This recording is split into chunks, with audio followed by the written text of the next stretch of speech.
After Adam and Eve get kicked out of the garden, things get complicated. Enter Cain and Abel, their two sons. Cain's a farmer, Abel's a shepherd, and they both decide to bring offerings to God. Now here's the thing. Abel brings his best lamb, and Cain brings some vegetables. And God likes Abel's offering more. Ouch. Cain's not happy about this. I mean, who would be?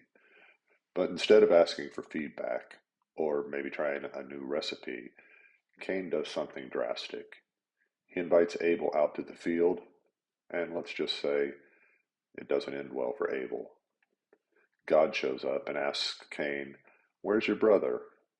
And Cain, trying to play it cool, says, "Am I my brother's keeper?" Spoiler, yes. Cain, yes you are.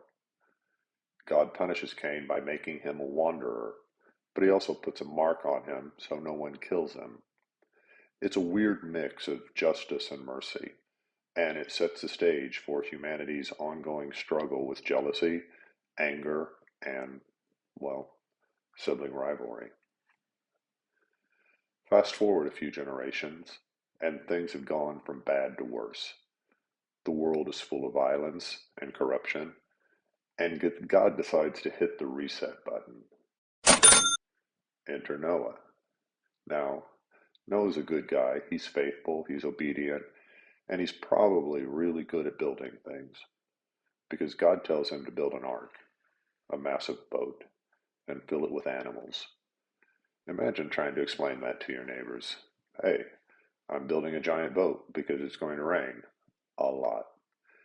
They probably thought Noah was crazy, but guess what? It starts raining, and it doesn't stop for 40 days.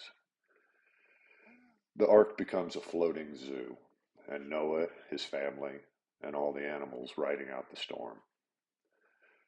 When the waters recede, God makes a covenant with Noah, promising never to flood the earth again, and he gives us the rainbow as a reminder. So what's the takeaway? Well, for starters, don't ignore the guy building a massive boat in the desert.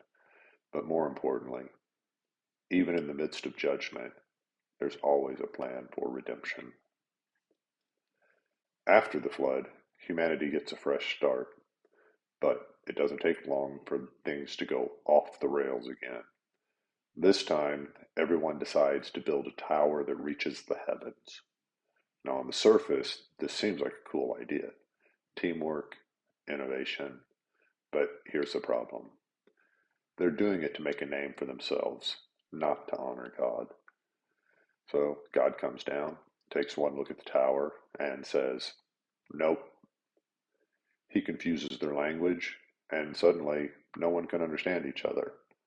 The project falls apart, and everyone scatters across the earth.